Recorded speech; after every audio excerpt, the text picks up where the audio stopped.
ఒక చిన్న కథ. ఈ కథ విన్నాక మనసంతా ప్రశాంతంగా ఉంటుంది. కిటికీలో నుంచి మధ్యాహ్నం వేళ ఉండే సూర్యుడి వేడి తగిలి మెలకువ వచ్చింది. పక్కనే ఉన్న ఫోన్ చూస్తే పడకండు అయింది. ఇంటి దగ్గర ఉంటే నాన్నతో అమ్మతో కలిసి 1 గంటలోపు భోజనం చేయాలనే ఆలోచనతో తొందరగా నిద్రలేచేవాణ్ణి. ఉద్యోగం పేరుతో బెంగళూరులో ఉండడం వలన భోజనం చేయాల్సిన సమయంలో టిఫిన్, టీ తాగాల్సిన సమయంలో భోజనం అలవాటు అయిపోయింది. తొందరగా లేచి అరగంటలో స్నానం ముగించుకొని ప్రతివారంలాగే పక్కన ఉన్న వీధిలో గుడికి వెళ్ళాను. 3 ఏళ్ల క్రితం కార్తీక మాసంలో అనుకుంటా. ఖాళీగా ఉన్న రోజుల్లో గుడికి వెళ్ళరా అంది అమ్మ. అప్పట్నుంచి ఆఫీసు లేనప్పుడు దగ్గరలో ఉన్న గుడికి వస్తూ ఉంటాను. ఎప్పటిలాగే దండం పెట్టుకొని కొంచెంసేపు గర్భగుడికి పక్కగా కూర్చున్నాను. గుడి గంటల శబ్దాల మధ్య ఎంఎస్ సుబ్బలక్ష్మి గారు పాడిన విష్ణు సహస్రనామం వినిపిస్తుంది. కొంతమంది ప్రదక్షిణ చేస్తున్నారు, ఇంకొంతమంది అర్చన చేయిస్తున్నారు, కొంతమంది దేవుడికి పట్టు వస్త్రాలు ఇస్తున్నారు, ఇంకొంతమంది తన్మయత్వంతో దేవుణ్ణి చూస్తూ ఉండిపోయారు. దేవుడికి మధ్యాహ్నం సమర్పించే నైవేద్యానికి ఇంకొంచెం సమయమే ఉండడంతో ప్రతివారం గుడిలో ఉండే పూజారి గారు క్షణం కూడా తీరిక లేకుండా కంగారుగా ఉన్నారు. అమ్మ వెళ్ళమందని గుడికి రావడం మొదలుపెట్టినా గుడికి వచ్చిన ప్రతిసారి ఎందుకో చాలా ఆనందం. కానీ నా మెదడులో మాత్రం ఎప్పటిలాగానే ఎన్నో ప్రశ్నలు రాయసాగాయి. దేవుడి గురించి, దేవాలయాల గురించి, భక్తుల గురించి ఎన్నో సందేహాలు, ఇంకెన్నో విశ్లేషణలు. ప్రతిసారిలాగే ఆ ప్రశ్నల ప్రవాహంలో ఆలోచన అలలు ఉవ్వెత్తున ఎగిసిపడుతున్నాయి. ఇంతలో గుడిలో నేను ఎప్పుడూ చూడని పూజారి గారు ఒకరు నన్ను చూసి నవ్వి నా పక్కన వచ్చి కూర్చున్నారు. ఈయనను ఎప్పుడూ ఈ గుడిలో చూడలేదు కదా అన్న సందేహంతో కూడిన ఒక నవ్వు నవ్వాను. కొత్త పూజారి గారు, నిన్ను ఈ గుడిలో చాలా రోజుల నుంచి చూస్తున్నాను బాబు. కానీ ఎప్పుడు ఏదో ఆలోచిస్తూ ఉంటావు. ఏమని ఉంటే చెప్పు, పర్వాలేదు అన్నారు. నేను ఎప్పుడు చూడని వ్యక్తి నేను వచ్చిన ప్రతిసారి గమనిస్తున్నారా అన్న ఆలోచన ఒకవైపు, నా ప్రశ్నలు, సందేహాలు నా ముఖం మీద కనిపిస్తున్నాయని కంగారు ఇంకోవైపు. అబ్బే అలాంటిది ఏమీ లేదండి.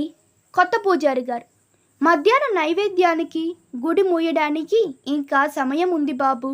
పర్వాలేదు, చెప్పు, నీ సందేహాలేంటో నాకు తెలిసినంతలో నీతో చర్చించడానికి ప్రయత్నిస్తాను అన్నారు. ఎందుకో నాకున్న సందేహాలన్నీ అడిగేద్దామని ధైర్యం చేసుకొని నేను ప్రశ్నలు అడగడం మొదలుపెట్టాను. పెద్దవాళ్ళు గుడికి వెళ్తే మంచిది అంటారు కదండి, అసలు గుడికి ఎందుకు రావాలి? నా ప్రశ్నలో అవివేకం ఉంటే క్షమించండి. కొత్త పూజారి గారు గట్టిగా నవ్వుతూ, నువ్వు ఉద్యోగం చేయడానికి బెంగళూరులో ఉన్నావు, కానీ ప్రతి నెల 2 రోజులైనా ఇంటికి వెళ్ళి నాన్న అమ్మని కలవాలి అనుకుంటావు కదా, ఎందుకు? ఎందుకంటే వాళ్ళతో గడిపినప్పుడు నీకు ఆనందం వస్తుంది, వాళ్ళ ప్రేమ నీకు హాయిని ఇస్తుంది. బహుశా నీ ప్రశ్నకి సమాధానం దొరికిందనుకుంటున్నాను. భగవంతుణ్ణి నాన్న అమ్మతో పోల్చిన వెంటనే ఒక్కసారిగా నాలో కమ్ముకున్న చాలా మేఘాలు తొలగిపోయినట్లు అనిపించింది. భగవంతుడు అంతటా ఉన్నాడు అంటారు, కానీ ఎందుకు గుడికి వచ్చి దండం పెట్టుకుంటారు అందరూ? కొత్త పూజారి గారు, నీ ప్రాణ స్నేహితుడు నీకు దూరంగా వేరే ఊరిలో ఉన్నారనుకో, నువ్వు ఫోన్లో అతనితో మాట్లాడుకోవచ్చు, కానీ అతన్ని నేరుగా కలిస్తే వచ్చే ఆనందం ఇంకా ఎక్కువ ఉంటుందా లేదా? కొంతమందికి ఫోన్లో మాట్లాడిన ఆనందం కలుగుతుంది, కొంతమందికి నేరుగా కలిస్తే ఆనందం కలుగుతుంది. కోరికలు తీరితే కానుకలు ఇస్తా అంటారు కదండి, కానుకలు ఇస్తారని భగవంతుడు కోరికలు తీరుస్తాడు కదా. కొత్త పూజారి గారు, మీకు కొత్తగా ఉద్యోగం వచ్చిందనుకో, ఆ ఆనందంలో మీ కుటుంబ సభ్యులకి ఏదైనా కొనిపెట్టాలని నువ్వు అనుకుంటావా, అనుకోవా? నీ కుటుంబ సభ్యులు నీకు కొత్త ఉద్యోగం వచ్చిందని సంతోషిస్తారా? నువ్వు ఏదైనా కొనిపెడతావని ఆశిస్తారా? గుర్తుపెట్టుకో, దేవుడు కానుకలు కోరడు, నీ అభ్యున్నతని కోరుకుంటాడు. అందుకని సత్యభామ వేసిన వజ్ర వైడూర్యాలకి కాకుండా భక్తితో రుక్మిణి వేసిన తులసి దళానికి తూగాడు శ్రీకృష్ణుడు. ఏదైనా పని మొదలుపెట్టే ముందు దేవుడికి దండం పెట్టుకోమంటారు కదండి. దేవుడి అనుగ్రహం వలన పని పూర్తయితే మానవ ప్రయత్నం లేనట్టే కదా. అలా కాకుండా మానవ ప్రయత్నం వలన పని పూర్తయితే పని మొదలుపెట్టే ముందు దేవుడికి దండం పెట్టమనడంలో ఆంతర్యం ఏమంటారు? కొత్త పూజారి గారు: మీ ఆఫీసులో కొంచెం క్లిష్టమైన పని ఇచ్చారనుకో, సాధారణంగా ఏం చేస్తావు? కొంచెం నిశ్శబ్దమైన ప్రదేశానికి వెళ్ళి నీకు నచ్చిన కాఫీ అయినా టీ అయినా తాగుతూ ఏకాగ్రతతో ఆలోచించి పని పూర్తి చేస్తావు, అవునా కాదా? ఇప్పుడు కాఫీ, నిశ్శబ్దమైన ప్రదేశం వీటి వలన పని పూర్తయిందా? లేక నీ బుద్ధి ఉపయోగించడం వలన పని పూర్తయిందా? నిజానికి కాఫీ, నిశ్శబ్దమైన ప్రదేశం ఇవన్నీ నీ ఏకాగ్రతను పెంచి నువ్వు నీ పని పూర్తి చేయడానికి నీ బుద్ధిని ఉపయోగించడంలో దోహదపడతాయి. అలాగే దైవ దర్శనం కూడా నీ పని చేయడానికి కావలసిన ప్రశాంతతని పెంచి నీకు కావాల్సిన శక్తియుక్తులన్నీ సరిగ్గా ఉపయోగించడానికి దోహదపడేది కాదంటావా?